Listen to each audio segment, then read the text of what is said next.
Good afternoon. I'm Dr. Mark Andrew Holowchak. I'm a Thomas Jefferson scholar, and I'd like to talk to you today about Thomas Jefferson and his avowed affair with Sally Hemings, his slave. Now, I want to start off with Jefferson scholar. She's known to be the world's foremost authority on Thomas Jefferson and Sally Hemings, Annette Gordon-Reed from Harvard University, and she says, symbolically, it's tremendously important for people as a way of inclusion. Nathan Huggins said that the Sally Hemings story was a way of establishing black people's birthright to America. If you look at the flip side of it, rejecting the story is a part of the rejecting of black people's birthright in claims to America. So again, this smacks of what goes on with the 1619 thesis. The whole idea is that there have to be some way of including African American people in the story of the founding of the country here. So she's doing it by having Thomas Jefferson father children with his slave. Now let's go to a brief history here. Fawn Brodie in 1974 writes Thomas Jefferson, An Intimate History. 1979, Barbara Chase Ribaud writes Sally Hemings, a novel. In 1995, Jefferson in Paris is a movie that comes out and shows Sally Hemings to be a young, beautiful, elegant woman. Then comes the DNA study in 1998, spearheaded by Eugene Foster. The DNA study shows that the final child of Sally Hemings has the Thomas Jefferson Y chromosome. And if you know anything about biology, all that means is Jefferson could have been the father of Eston, was born in 1808, or any male in Jefferson's line could have been the father of Eston Hemings. Now, Nature magazine came right out and said, Jefferson fathered slave's last child. There never was such a sea change in historical opinion as there was at this time. Almost all historians who thought Jefferson didn't father any of Hemings' children now change their mind and say, okay, Jefferson did father Eston Hemings and presumably fathered all of the children. The key event for me, what brought me to Lynchburg, is in 2018.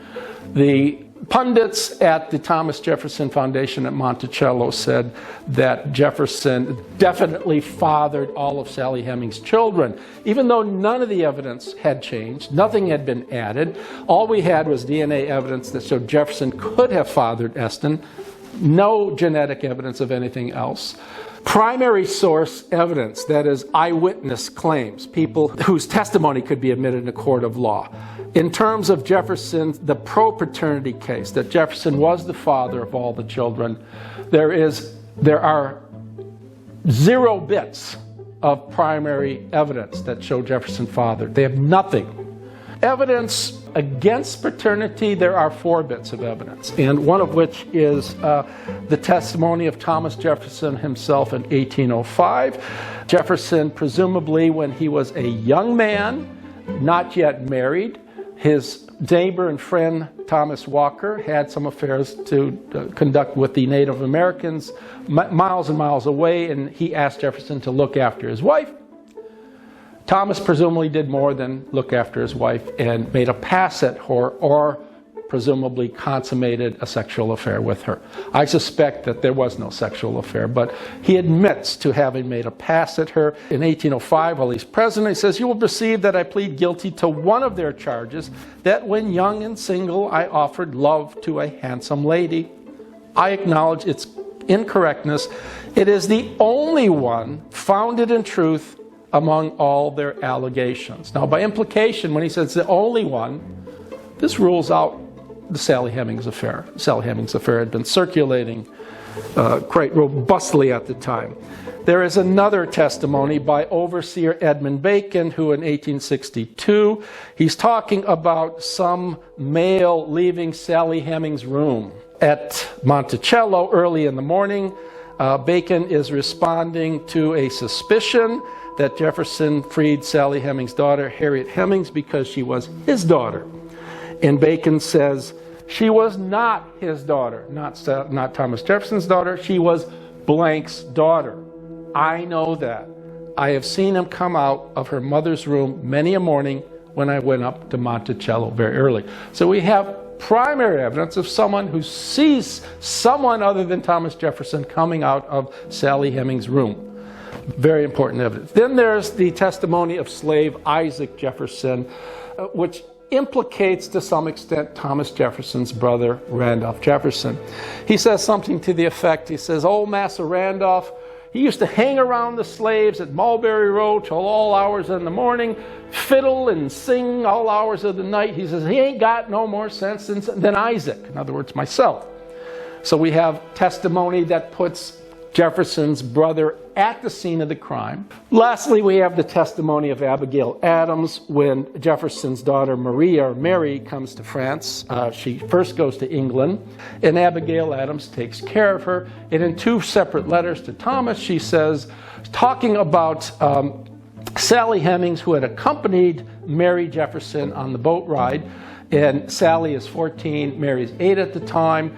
And Abigail says in 2 separate letters that the woman accompanying the child wants more attention than the child. By implication, again, it's very suggestive that if Mary is 8 at the time, then woman Sally Hemings, who is supposed to be taking care of her, is acting at perhaps a level of maturity at 7 years of age. Now, it's a very credible testimony, Abigail Adams. The complete case for the people at Monticello rests on the Madison Hemings testimony in 1873, where he said Jefferson was my father.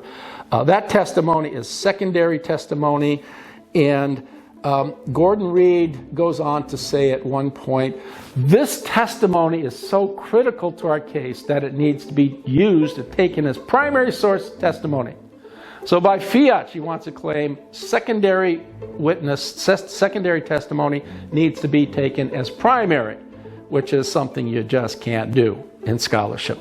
Lastly, I'll leave you off with a quote from Gordon Reed, who's the main player here, and she's talking about people who come and visit Monticello and are put off by the notion that they're going to hear about Sally Hemings. She says, some people come here, in other words, Monticello, and say, I didn't come here to a slave plantation to hear about slavery. There's nothing to do, she says, but to keep pushing back. That's the notion here. Whether you want to hear it or not, we're going to talk about Jefferson's racism. We're going to talk about him possibly raping Sally Hemings, even if the evidence is not suggestive in the least. That's the agenda, and it seems to me that the Thomas Jefferson Foundation has what I call a racist agenda, an agenda where they're going to use race to work towards racial equality, which I think is a fine thing. But in the process, we're going to drag Thomas Jefferson through the mud, which I don't think is a good thing. History is about veridicality. It's about truthfulness.